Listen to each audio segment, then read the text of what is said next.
Where was the castle built? Well, we know the castle was built between the years 1168 and 1178, completed in various stages. We know the Black Gate was constructed over a 3-year period between 1247 and 1250 under the orders of Henry III, who, fact for you, was the first man to have a zoo in the Tower of London. The Black Gate is the last addition to the castle. That's from around 1250. That said, there are older buildings on site. So the stone buildings that are here now replace a timber castle that was built in 1080, so over 900 years old, and that was built on the site of an Anglo-Saxon church and cemetery, which dates back to the 8th century, so the 700s, the kind of Viking age. And that is built on top of a Roman fort, which was part of Hadrian's Wall. There's a long chain of fortifications and other important structures being built here. So there's kind of layers of archaeology, really. About 600 Anglo-Saxon burials from the cemetery were dug up in the 1970s, for instance, as part of the excavations on the roads and stuff around here. The castle's prison moved from the Black Gate to the castle keep. Now, the castle keep is an important sort of building, sort of a status symbol.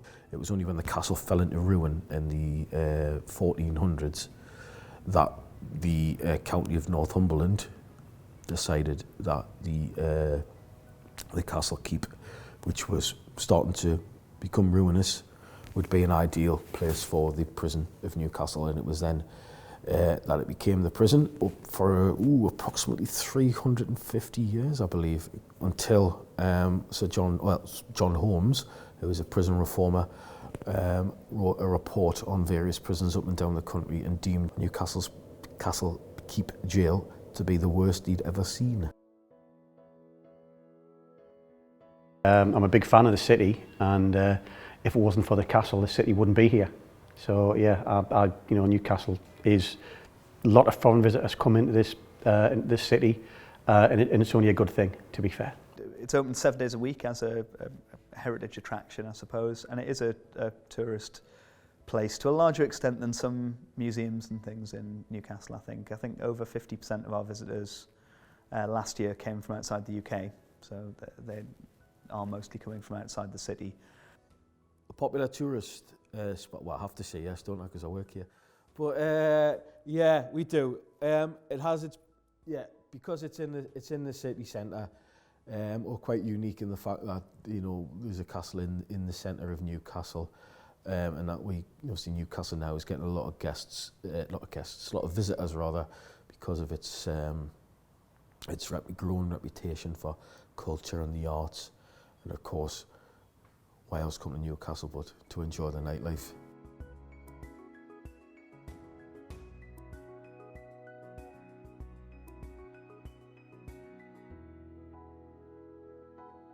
I think the haunted side of things is like any sort of old sort of building. You hear about all these old workplaces, all these old hospitals and castles in particular, that there's always linked to some sort of ghost element and haunting sort of thing. So yeah, I think they may well come to that. We do actually have ghost hunts quite regularly in the Castle Keep, to be fair. We do get a lot of bookings for people coming to do paranormal investigations, coming to stay in the castle overnight. They get up to all sorts. They normally bring in a range of equipment. That ranges from stuff like electromagnetic field readers and sort of stuff like that, to objects that you put somewhere and put a night vision camera on it to see if it moves at any point, all the way to people doing sort of Ouija boards and stuff in the castle to try and get in touch with whatever's here. We do occasionally get the odd thing that makes us sort of sit up and look. I have had a couple of photographs that I've seen. There's 3 photographs, each taken immediately after the other, and progressively the figure appears and then disappears. But it's quite clear it's a very human-like figure. We've got a few odd photos of sort of shadowy figures that people talk about seeing up in the galleries of the keep.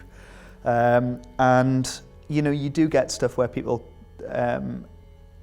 get answers from like sort of Ouija boards and things like that they say are like names or that they interpret as names. I'm trying to remember what we had recently, but they were doing electronic voice phenomenons. They were like essentially sort of cycling through the radio signals and trying to pick up words and like come up with names and stuff. I'm not sure how much of that I believe, but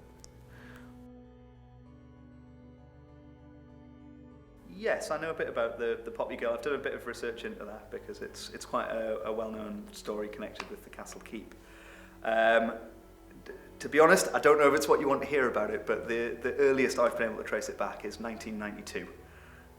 There was a book published in 1992 by a local radio personality called Alan Robson, and as far as I can make out, he made up the story in 1992.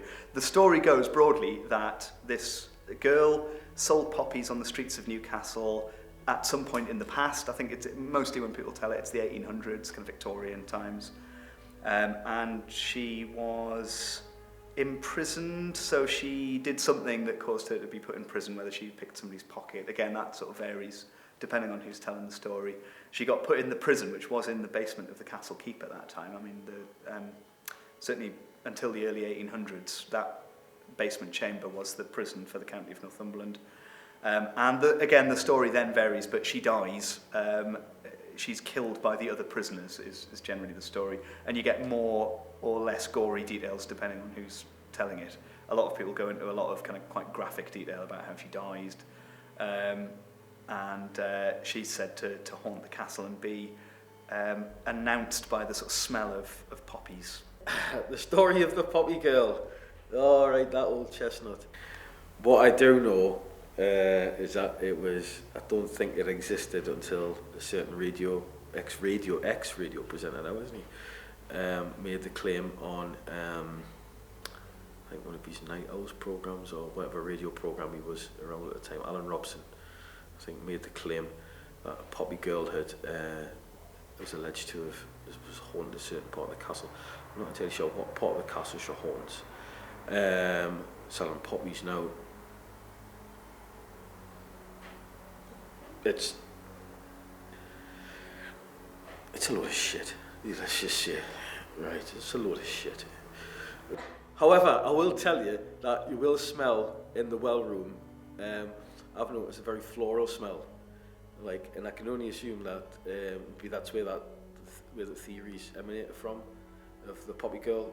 The poppy smell nice, and it was a World War II air raid shelter, so perhaps that's where they've got it from. I can't remember the year, but she was basically imprisoned in the keep, something to do with not paying a debt, and she ended up being sort of raped and murdered, and it's led to believe that the sort of ghost of this girl sort of thing still haunts the castle.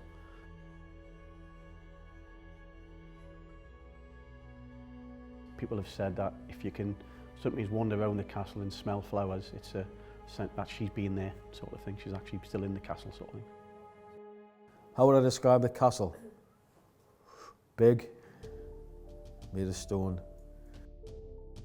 It's really interesting being here, ex-military in a fort in a castle. It's a place of memory where people share good and bad, depending on if you've been taught by me.